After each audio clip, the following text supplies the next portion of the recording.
et autour de la Méditerranée. C'est un projet que je vais faire donc juillet-août. Je vais partir de moi, je vais faire ce parcours-là, donc c'est à peu près 2500 000, 2400, 2300 000. Et ça va être justement pour démontrer un petit peu la théorie à la pratique. Parce qu'en fait, on parle beaucoup de théorie, mais la pratique c'est quand même très intéressant. Donc on va mettre tout ça en pratique un petit peu cet été. Il y a bon, la solution d'aller sur les ports. Donc vous avez tous comment dirais-je, des réseaux Wi-Fi.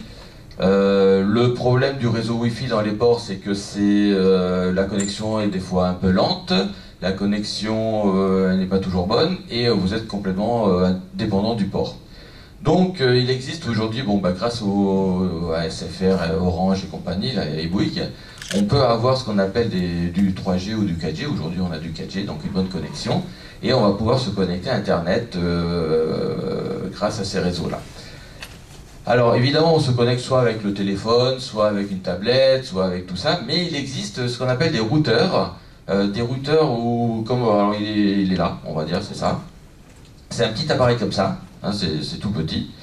Et ce genre d'appareil va se connecter donc à Internet via une puce 3G ou 4G et va vous le redistribuer sur tout votre bateau comme une box Wi-Fi à la maison. L'avantage c'est que votre téléphone...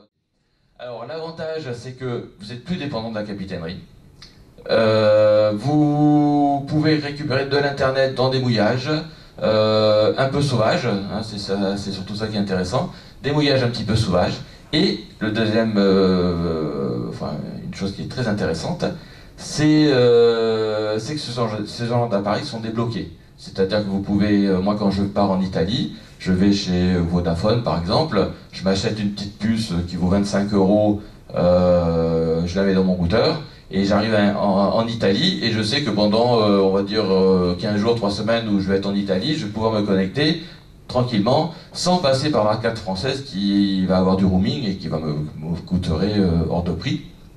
Donc pour 25 € par mois, je vais pouvoir me connecter. On va commencer par Maxi, puisque c'est celui-ci qui est en présentation, qui est un logiciel pour moi que j'aime bien, donc qui est un très très bon logiciel. Il a l'avantage, c'est qu'il regroupe toutes les formules, c'est-à-dire il regroupe la cartographie, il regroupe la météo, il regroupe le routage et il regroupe l'AIS. Donc dans un seul logiciel, vous pouvez tout avoir. Sinon, des fois, avec d'autres petits logiciels, on verra qu'on est obligé de passer d'application sur application. Marche avec abonnement. Donc on a le gratuit qui est celui-ci, donc le GFS 025. Donc il est sur Hot. On a un payant qui est, enfin après tous les autres sont payants, c'est celui-ci, le GCWF+, qui fait on va dire qui fait juste la Côte d'Azur, et on a celui-ci qui fait toute l'Europe. Ils sont qu'à 4 jours, vous remarquerez, ils ne sont pas à 10 jours, ils sont à 4 jours, puisqu'en fait, comme on a comme beaucoup plus de précision, on ne peut pas avoir une qualité superbe. Et donc j'étais du côté de Cargès, je rentrais sur Port-Fréjus, et je dis à mes amis, on va manger avant 13 h, parce qu'à 13 h, à mon avis, on va commencer à prendre un peu de vent. Et ça va louper, à midi on a mangé, tac tac tac, et puis à 12h55 je fais la vaisselle avec ma copine, et puis à un moment donné le bateau commence à se coucher, et ma copine elle me dit « Bon, je crois que tu t'es trompé, il est 12h57, tu t'es trompé de 3-4 minutes. » J'ai dit « Oui, là justement je me suis trompé de 3-4 minutes, c'était pas grave. » Mais bon voilà, la précision est quand même assez précise. Et après, je lui avais dit, attention, à 18 h, rebelote, on va avoir un petit coup de vent pour rentrer sur Fréjus, et puis on va être obligé de prendre un riz, et ça n'a pas loupé, à un quart d'heure près, le vent est rentré, me suis même préparé à prendre mon riz un petit peu en avance, et je savais que le vent allait arriver, et je suis rentré. Donc alors, je trouve ça très très sécurisant dans la mesure où on n'a plus le stress qu'on pouvait avoir à l'époque où on traversait. Ils sont quand même de très très bonne précision. Chez Météo France, on a Arome. Alors Arome, donc ce sont des noms qu'ils ont donnés. Arome va nous faire que la Côte d'Azur, enfin cette petite partie-là, même là un peu le nord de Corse, je crois. C'est des fichiers qui sont ultra précis.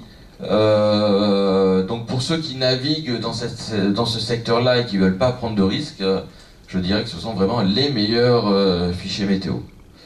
Mais pareil, là je ne vais pas faire une démonstration parce que c'est un peu compliqué, un peu long et moi je les prends avec Maxime et là il faut vraiment un petit peu s'habituer. Hein, c'est un peu, le 11/4/2015, 0h. Tout à l'heure je vous ai montré, et je viens de le télécharger, vous avez vu, il y a eu la petite barre là, tac, il a téléchargé le fichier météo. Tout à l'heure, on a pareil, il s'est téléchargé tout à l'heure, vous avez vu la mise à jour a été à midi. Alors, le gros, malheureusement, inconvénient, et je ne sais pas pourquoi, c'est que la mise à jour, elle est de minuit. Il est, je sais pas quelle heure, 15h, et on a une mise à jour qui est de minuit. Donc on a 12 heures de retard par rapport à Squid, où on avait la mise à jour à midi, on a 12 heures de retard.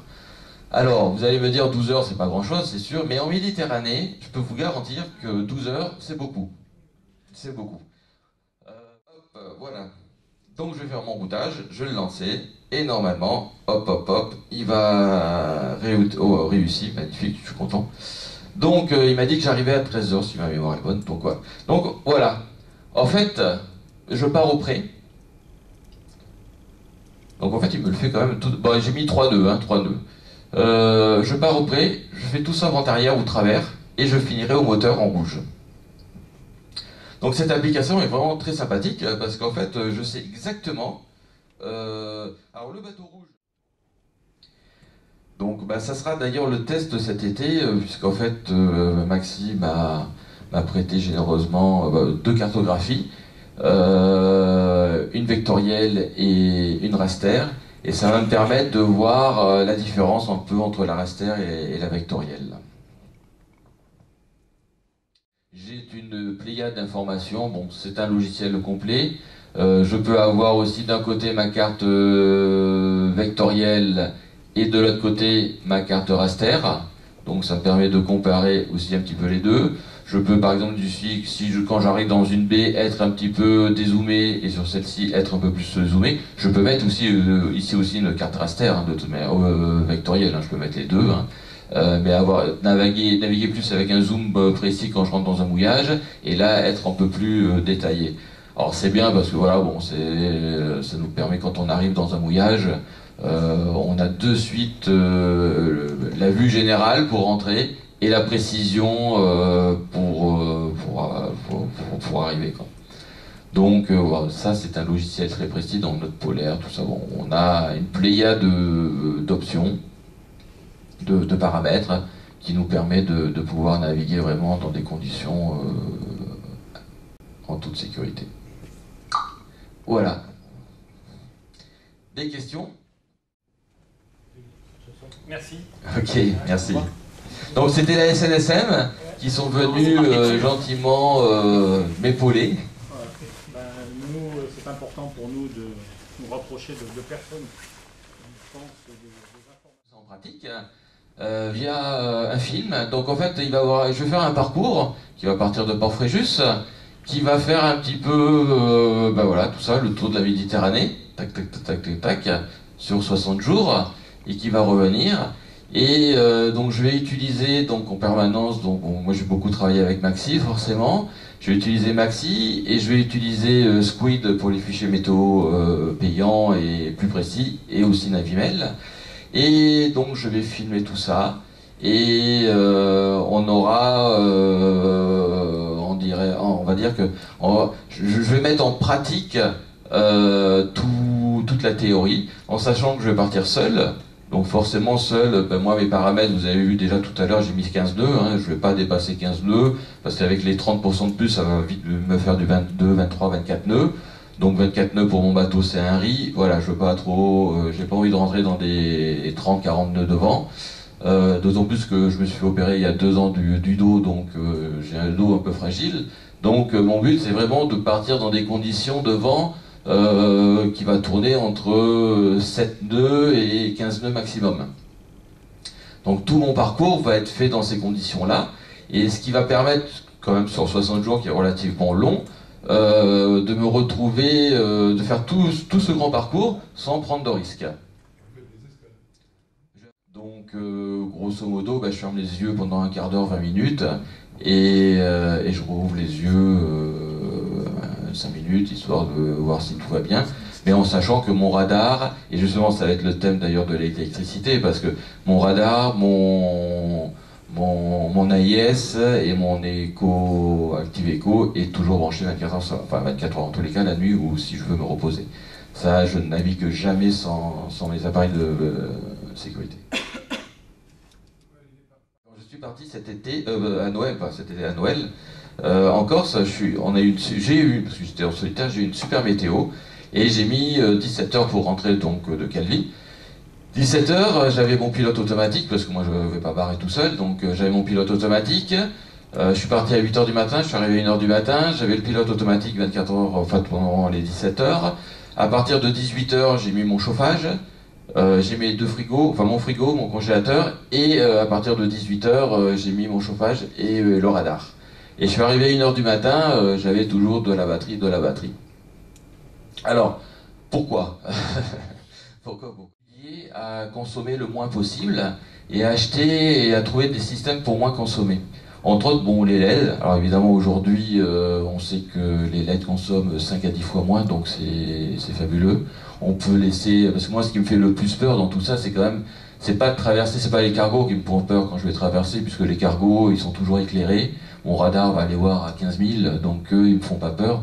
Ce qui va me faire peur, c'est le petit bateau qui n'éclaire pas, qui n'a pas ses feux de navigation, et que... C'est-à-dire que vous allez en Corse, vous faites 15 heures de moteur, vous croyez avoir rechargé vos batteries à 100%, vous avez rechargé vos batteries qu'à 70%. Donc automatiquement, vous dites, oh là, je pars naviguer, mes batteries elles tiennent plus le coup, elles tiennent plus le choc. Non, c'est pas qu'elles tiennent plus, c'est que surtout vous les avez rechargées qu'à 70%, vous les avez pas rechargées à 100%. Une batterie, suivant les batteries, si c'est des batteries à plomb ou des gels, mais ça se charge à 14,2, 14,4 volts. Donc, quand vous ne rechargez qu'à 13,6, vous êtes loin des 14,4. Ou quand vous rechargez à 14, qui est déjà un peu mieux, mais vous êtes encore loin des 14,4. Donc, vous ne rechargez jamais vos batteries correctement. Donc aujourd'hui, il existe des appareils. Donc je peux en parler en connaissance de cause parce que ça fait 17 ans que je le teste, cette version-là, et ça marche parfaitement. Donc, comme je n'ai pas voulu, parce qu'avant j'avais 4 batteries, j'ai divisé mes 4 batteries et j'ai fait 2 parcs de 2 batteries. Donc 2 batteries, un parc pour tout ce qui est confort et un parc pour tout ce qui est électronique, sécurité et tout ça. Et grâce à ça, ça me permet d'être complètement autonome et de pouvoir avoir suffisamment d'autonomie pour pouvoir naviguer correctement et avoir toujours de la batterie. Parce que, et là dans ces conditions, c'est que quand j'arrive au mouillage, je mets mon moteur en route, hop, le temps d'arriver au mouillage, au ralenti, tac tac tac, faire mon tour, c'est une demi-heure. Ben, en une demi-heure, je peux recharger mes batteries très correctement, alors qu'avant, sans cette poulie, en une demi-heure, je rechargeais, mais doucement, parce que l'alternateur tournait pas assez vite, quoi. Hein. Donc ce sont une fois de plus, c'est des petites astuces, ça coûte rien, une poulie tournée chez un tourneur, ça vaut 100 €, donc vraiment, ça coûte pas grand-chose. Et pour 100 €, ben, vous avez une qualité de production à bas régime qui est extraordinaire. Donc voilà, ce sont toujours, ce sont des petits trucs que je mettrai dans le film, ce sont des petits trucs qui permettent d'améliorer le confort, pour des fois pas très cher, quoi, hein, genre, et ce sont voilà, plein de petits trucs comme ça. Ce coupleur CRX permet que si ma batterie moteur elle est morte, j'appuie sur un petit bouton et automatiquement elle se connecte et je vais pouvoir démarrer mon moteur avec cette batterie là. Dans l'imaginaire, bon moi j'ai fait ça mais bon c'est un peu de surplus, mais dans l'imaginaire où celle-ci est aussi naze, j'ai mis un relais pour pouvoir redémarrer avec ce parc de batterie. Et si c'était mort aussi, j'avais aussi un relais pour démarrer avec... Bon, normalement mon moteur devrait tout le temps démarrer. Là j'ai un peu exagéré. Mais bon, parce que c'est moi qui le fais et que bon, ça ne coûte rien pour le faire moi. Mais voilà, ce qui est intéressant, c'est à la limite, voilà, c'est d'avoir des petits relais, un petit bouton, hop, et de connecter direct. En fait, c'est comme si on mettait des pinces, sauf que moi je l'ai fait en automatique, hein, c'est exactement pareil. Hein. Mais comme je suis seul, si je veux partir vite, le temps d'aller chercher mes pinces qui sont dans un coffre que je ne sais même plus où elles sont parce que ça fait 10 ans que je les ai pas sorties, je me dis au moins en appuyant sur le bouton, lui je me rappellerai toujours où il est et c'est très rapide. Donc voilà, bon ça c'est un petit, voilà, bon, ça c'est un peu un petit truc un peu personnel. Mais voilà, donc du coup, ma batterie moteur est connectée, peut-être connectée avec tout mon parc de batterie si je le souhaite. Mais sinon, toutes mes batteries sont toutes indépendantes.